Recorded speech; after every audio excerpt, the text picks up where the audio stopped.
come time for In a Perfect World, after they had put out their first record again in 93, how did you find out about them, and what led you to, where were you at the time, and did you move to Kansas City to join them? Yeah, I'm from Cape Cod, Massachusetts, which is just like a little country fishing town. It's not remotely like a city. And, I grew up playing hardcore and skate rock and got into the post-hardcore stuff in the middle and late 80s and started getting interested in like industrial and experimental. My high school band sort of gradually turned into like a crazy prog rock performance art thing with two drummers. It was called Earshot before the Tool ripoff band that also used the name. Okay. Playing with Earshot for basically from 89 till 94. And right as we were sort of winding down, Josh Newton from Shiner, at the time he was playing guitar in Glazed Baby, and he had passed through Kansas City, and Season Risk was saying, hey, we need a drummer, and Josh recommended me to them. So I was working at a pizza shop, slinging pies, and I got a random phone call from the singer, Steve Tulipana. Hey, heard you play drums. You want to come audition? We're in New York City. They were at BZ's studio with Martin BZ doing the Perfect World record. And Jason Gerkin from Molly Maguire, they sort of borrowed him for the summer to do drums on Perfect World. Ah, But it was like he was a highly guarded part of Molly Maguire at the time.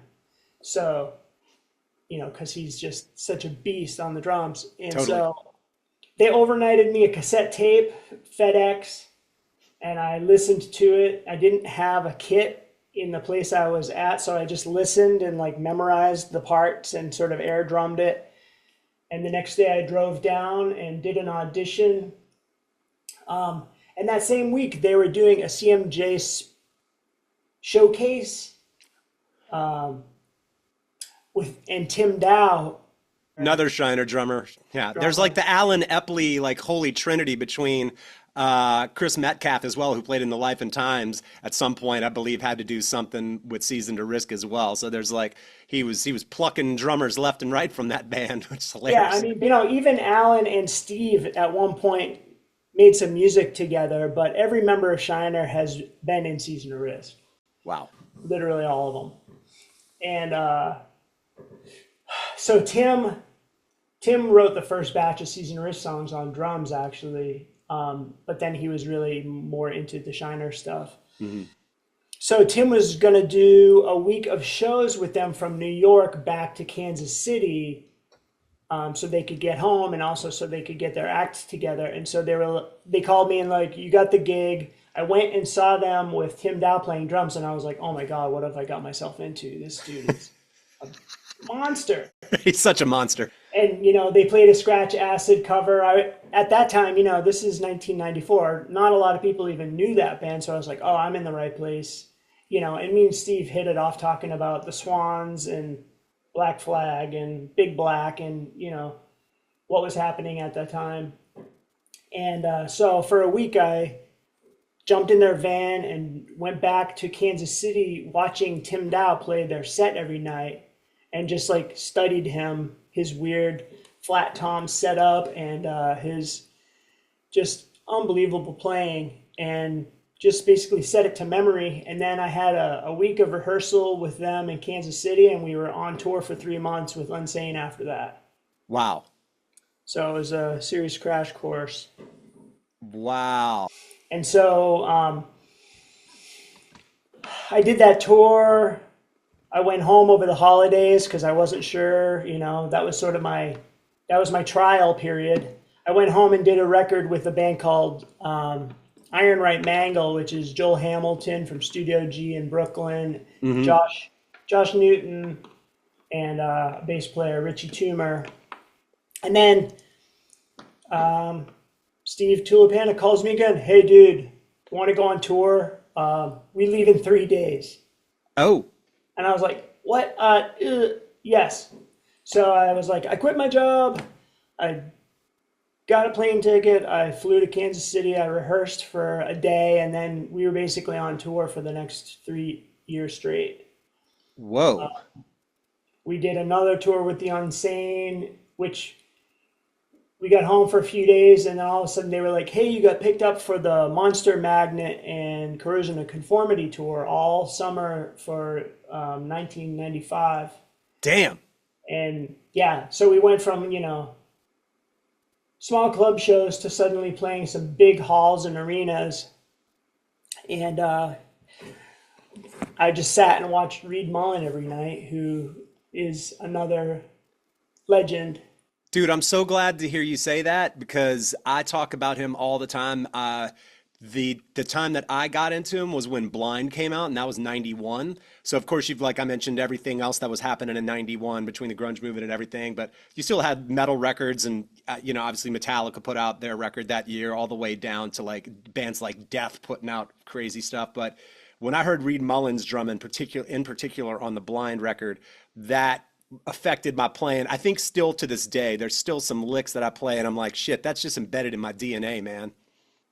He's just so great, and they were kind of writing more radio friendly stuff at the time, which actually is also a great record. That Mm, Deliverance record yes. is just like, why are they not more huge? Hmm. But because they killed every night. Mike Dean on the bass, oh my God. Yeah. What a rhythm section. And, Reed was so cool. He understood where we were as a band and how it was a big deal for us to be on this tour. So he was so generous. Like, they had endorsement deals. So every night he got brand new drum heads. And so he would give me his barely used heads from one show. And Damn. he was constantly like sharing cymbals and sticks and just like hooking us up. And if they did an overnight drive, instead of staying in their rooms, they would give us their hotel rooms. And they were just so generous, gave us food, and they were just a blast to hang out with. So we had a really good time that summer. And then at the end of that summer, like everyone was like, you know grappling with the fact that all of a sudden they're in this full-time band on a never-ending tour, and they were like, I gotta pay my rent, and my girlfriend hasn't seen me in a year, and they were kind of struggling with this lifestyle. And we got picked up for a tour with Civ in Europe, and right then the guitarist was like, I really need to go home for a minute. And Paul Malinowski was our bass player at the time, decided he wanted to bail, go home, and see his long-term girlfriend, who is now his wife. They were just a really tight couple, and at the same time, he quit the band and joined Shiner because Ah, they were in between bass players, and he saw the opportunity, and you can't blame him because what a great band that has turned into. They right. just have continually gotten better and better.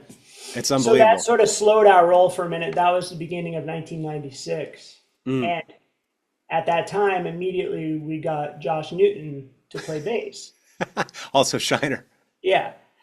Um, so Josh did the third record with us and did a lot of tours with us and rolled the van with us.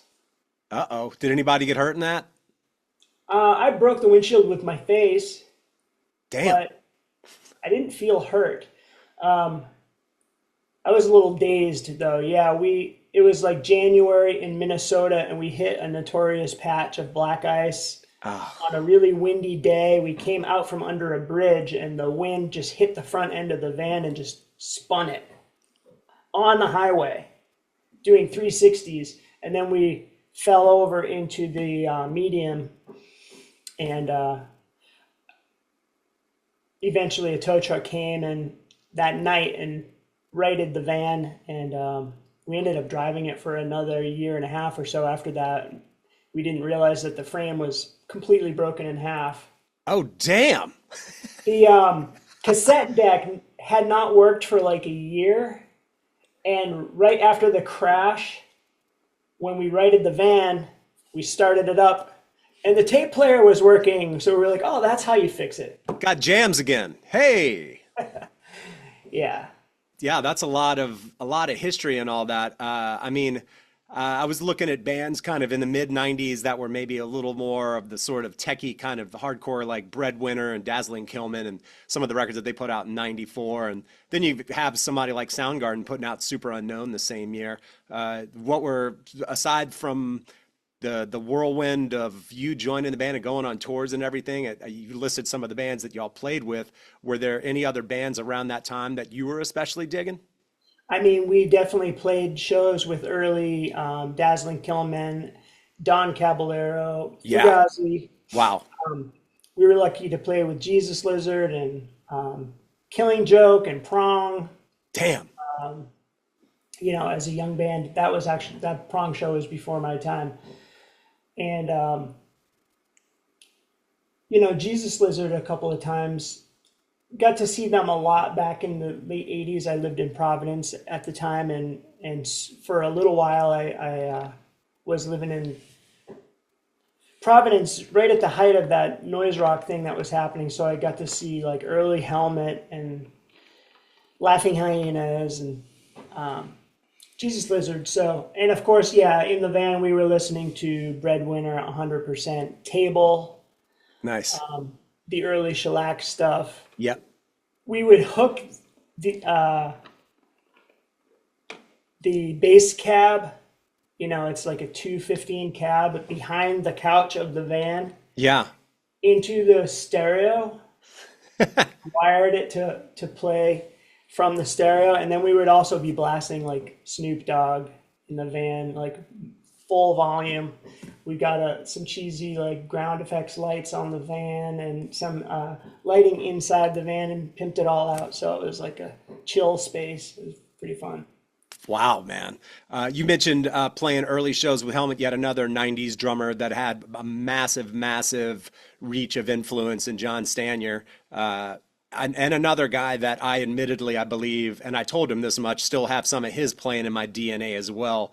I swear when he came out, it sounded like everybody tuned their snare drums to try to sound like his, it seemed like. And I'm sure he could have gotten it easily from, I don't know. I mean, I spoke to Ray Washam, and you could almost hear that kind of cranked, but maybe a little more body in the snare on the Rape Man record in '88. But yeah, having that prominent cracking snare in the mix I was obsessed with that, of course.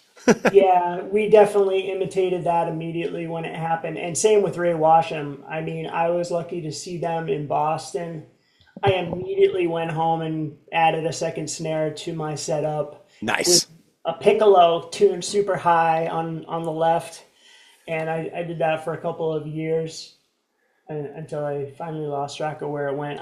I'm one of those drummers who is not a gear nerd. I don't know, and I'm not sure why, but I don't know the details of like the make and model of my drums and like the sizes and I just have a very poorly working memory. And for me, drumming, I've never approached it like, I'm self-taught, kind of like a little feral. And for me, drumming has always been about like getting it out of my system and catharsis and like, the hardcore thing that was happening. So I Yeah. never really got good at like keeping track of my gear preferences, and I know enough to have an acrolite and a small collection of drum kits, but I don't have like a sweet selection like I see behind you right now in your I studio. know. Absolutely. Did you play mostly Ludwig snares back in the day, do you recall? Like through the '90s? I was super into Ludwig. My first kit was a Ludwig in the early 80s. Idiotic, like every drummer in the 80s. I had the perfect golden, that orange sparkle Ludwig four piece, the Mm-hmm. Bonham kit that I Yeah. accidentally bought for $100. And then I was like, oh no, I need to get a real drum set. And I got like Rototoms and a 9 piece like Power Toms Ludwig kit, like an idiot. And then those, those power toms are cool and everything, but man, I wish I had that first kit. And then I eventually played Ludwig's into the early 90s. And the first kit I played with Season of Risk, they pieced together a few Ludwig drums, brought them to Kansas City Drum Works, which was a shop in town, and had them all rewrapped as one kit. So for the first few years of Season of Risk, I was playing that white Ludwig kit, which was actually a Frankenstein kit. Wow. And nowadays, at home here, I have a CNC kit that I had designed in the late 90s, which is, again, I was in my 20s, not making the best decisions. The kick drum is 24 by basically 28 when you put the 2-inch hoops on it. What? Really? Yes, it's so stupid. And and then I have square toms like 14 and 18. And so the kick drum barely fits through any door, even in my house, never mind taking it to a club. So it is in my studio for the rest of my life. I'm never moving it again. I And hear then, you. and then my kit in Kansas City is Kansas City Drum Works that I actually recently scored. And Nice.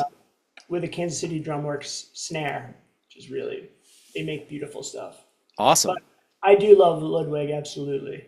Yeah, yeah, yeah. For 98's Men Are Monkeys, Robots Win, I don't think we touched on it too much, but what was your experience finally recording, I guess, with the band and writing and everything that kind of led up to that? What was that experience about?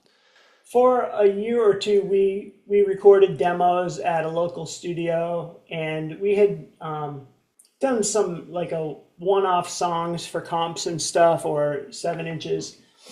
But we took the major label money from Columbia and from a merch deal that we did near the end, and we invested it into a building and started making a recording studio. So it was our rehearsal space. There was an apartment upstairs.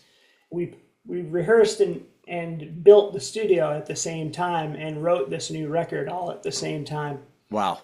And in the process of like testing the gear, we were recording our album. And right in October of 1988, we basically were putting the last songs down and last overdubs and finishing it up. And we had recorded some other bands there, Farewell Band and some other Kansas City bands. I'm not sure if Giants Chair did recording there, maybe. Some of the guys from Giants Chair definitely did inside projects. But we were about to open to the public, and there was a flash flood of a branch of the Missouri River. And in 15 minutes, the whole neighborhood was totaled, including our studio. Unbelievable. Yeah. Me and the guitarist saw this rainstorm happening, and so we went down there because we were like, oh, damn. And sure enough, water started just filling the street. And I saw that it was about to come over the doorway into the front door. So I broke a hole with a shovel into the wall to let the water fill the basement first so we would have time, because the water was visibly rising. Oh, And then we just like grabbed computers and tape reels and whatever we could and ran it upstairs. And by the time we were done grabbing what we could, the water was like up to our necks. And we had to shut off the breakers and run out the back door. And we had a 24 channel Autotronics board that got swamped, and a 2-inch tape machine that was underwater, and the whole studio was just completely destroyed. And at that point, we were like, the building's not even safe. Like the mortar is coming out of the walls. So oh, it was a total loss. And that really slowed our roll again. oh, I bet it did. But, we had just finished a record, so we were psyched for the record to come out and to tour on it. And then when it was printed, that CD was out of phase. The wiring, some guy that week had come in to do some work on some of the electronics, and the wiring was backwards going out from the board to at the time, the DAT tape machine. Yeah. And of course you can't listen to that. You can't tell. We didn't like play back the DAT before we sent it because we were Oh, registering it. So yeah, the whole print run was out of phase. So fortunately the remastered album became available online, and we also did a vinyl repress. And we sell that individually on our website and Bandcamp and on tour.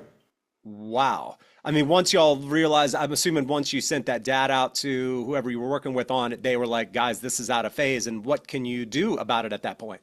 No, they didn't. If I wish they Oh, had, because the mix that we had, I had it on cassette and it sounded badass. They didn't catch it at the printer. So it printed, it went to the distributor, it went out to all the stores, oh, and then we got a copy. And then we were like, why does this sound so crappy? And Dwayne, Dwayne is our guitarist. He's also our engineer. He now owns a new recording studio, Weights and Measures Sound Lab in Kansas City. And he was like, it's out of phase. He heard it immediately. oh, So, we made an in-phase version that we had and gave to friends, but it never got corrected. The label was just like, it's a loss. And so we were like, all right, moving on. We just basically started writing new music. We toured for a year while we wrote new music. And at that time, Josh Newton also left to join Shiner. So we're like, what the hell? Everyone's joining Shiner. yeah.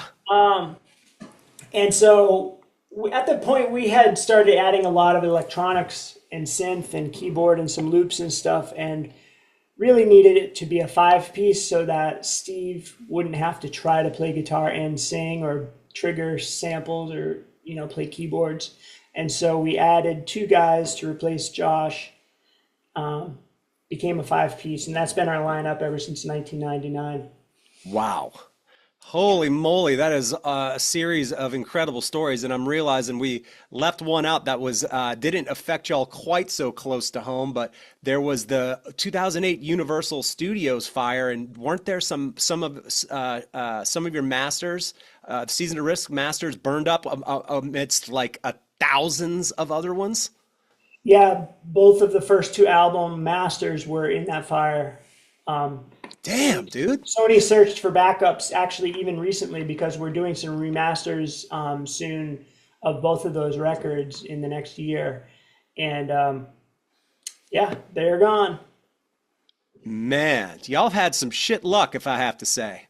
It's true. But at the same time, we've been really lucky. You can look at all of these disasters. There's also, there's a fire, there's a flood. There were some very close tornadoes. We flipped the van. Our RV, we had this 22-foot RV, which got destroyed in the flood. Oh, That thing got swamped, but we fixed it up and we took it on tour, but it had no brakes. So we drove around for a year with barely functioning brakes and occasionally had small crashes because of it. oh, damn. We rolled backwards down a hill in Seattle, a steep hill with no brakes, and fortunately we happened to hit a small sapling, which saved our lives. Damn, dude. The things you do for rock, man. Holy moly, dude. Yeah. W- But Wow. in on the same token, we're really lucky. For instance, as a band starting out, Season of Risk won like a Battle of the Bands competition and got some recording time and cut a demo. And then they gave the demo to a guy who was trying to be like a promoter, Hmm. and nothing ever happened. And then they were playing South by Southwest, and this guy from Red Decibel Records in Minneapolis signed them and was like, I got a copy of your demo tape. And right at the time that they were doing a deal with Columbia, because all the major labels were like looking for the next Nirvana, and they were like, is Fetus, the next Nirvana, they had no idea because they had no connection to the underground at all. So they were just throwing money at bands hoping to make it happen. So Caesar Wow. mystifyingly got signed to that major label. And about a year later, they were cleaning out the building where that promoter had been, and they found the box of Season Risk demo tapes, and all of the tapes were still in the box, except for one, which had been mailed to Red Decibel in Minneapolis. Damn. So, lucky. All right. Well, there's some luck. That's a nice turn of events for you guys. Yeah. Wow. Unbelievable, dude. I was reading as well, aside from Helmet and some of the bands that you talked about touring with, did y'all play some shows with No Means No? We did, I think, twice over the years play with No Means No. We did one, I think, in like early days, and then there was another one in around 2006. You know, I moved back home, back out east after we toured for The Shattering. You know, we did The Shattering at Blasting Room in Fort Collins with the guys from All at the Okay. time. Oh, yeah. Jason Livermore is the engineer there. And then we toured for like 2 years, and then I moved back east, and I started like flying out once or, you know, twice or three times a year, depending on what we had going on. And so 2006, we played a show with No Means No. Yeah, I mean, No Means No has always been in the top five of bands for me. Yeah. So And killer. so good. Just so perfect. Yeah. Fucking machine. Their drummer, the other brother, man, such a bizarre band, kind of bizarre sense of humor, everything with it. But like when those guys wanted to play like some it's kind of like techie punk rock shit that was still had all the attitude and bombast, but like they could really kind of shred and write crazy parts. That band's like one of the sickest to do it. Absolutely. Yeah. Huge influence. You mentioned the Shattering and kind of recording that in Colorado, you said, in Boulder? Fort Collins, Colorado is where All and Descendants have their sort of headquarters. It's right in the center of the country, so they can tour equidistant anywhere. Gotcha. How was And it? they had family there, so it was like the logical place for them to go. Yeah, yeah. How after all the things that y'all had been through, how was the general mood of the band? Was it still like a good time? Did you enjoy it? Was there collective stress from all the shit y'all had been through, or? No, I mean, it's such a fun group of people. We've been through so much together, and it's like we're just constantly laughing the whole time we're together. We're all old friends and like making each other laugh despite the insane disasters that we've been through. So, you know, when they got in touch with us and said, "Hey, do you want to come record here?" You know, they knew we had done some tours with All, and Bill Stevenson was a big supporter and just really helpful, and was into the band and wanted to help us out and knew what we had gone through. So he made it happen. And so we were just psyched to be there. And, you know, also psyched for someone else to be at the helm for a minute and to get a clean, but like a clean recording of our band, but by someone who understood the aesthetic. Because you could argue that like the first album is a clean recording, but that the kind of production that happened on that first recording is a little bit like polished, like they were trying to make a noise rock band into a grunge band, and Uh-huh. it's a weird fit. Right. So we were psyched about the freedom to experiment and the great production value at Blasting Room. We just had a really good time there. Nice, man. Well, flash forward in almost a quarter century. If The Shattering came out '01, now you got 1-800 Meltdown coming out this year, Record Store Day. Uh, what was it like getting back with the guys and writing and recording a whole nother thing? And where are you right now? You mentioned back east, but I'm not sure where you are. I am still, I'm from Cape Cod and I'm back there now. I bought a house here. Amazing. I love Cape Cod. I love that Yeah. whole upper northeast area. Yeah. So, I grew up going to punk rock shows in Boston and also booking local shows like VFW, hardcore Yeah, shows. I was in a skate rock band back in the 80s. But nice. so, Season Risk never broke up. We just slowed down. And, once a year or a few times a year, we get together and do a show or a run of shows or a small tour or something. So we've consistently been doing stuff and have written some songs over the year for comps and done some covers, um, basically illegal covers of like Bauhaus and the Go-Go's Yeah. and Die Cruisin' and Killdozer. Hmm. And so this new record is our new music that we recorded last year, compiled with a bunch of rare tracks that have been unreleased um, or are really obscure. And it also includes a track with Gerkin and Malinowski as the rhythm section, and a track with Chris Metcalf playing drums on it, Wow. just to sort of represent this. It represents this era from before Men Are Monkeys until after the Shattering, and all these other songs that we came up with, along with a couple of things that are brand new. Right. Um, and yeah, really stoked. Really love playing the new material, and we're gonna go out to support this record release, which is April 12th. We're gonna Yep. tour for the last 2 weeks of April into May, doing the Midwest and East Coast and back. Gotcha. Gotcha. I'm excited for y'all, man. Are y'all aren't coming through Atlanta by any chance, huh? Not this time. Okay. Next time, hopefully. Fingers crossed. Yeah, we've got plans to do the West Coast, and there is talk of Japan actually happening. Amazing. But we'll definitely get down your way again soon. Right on, man.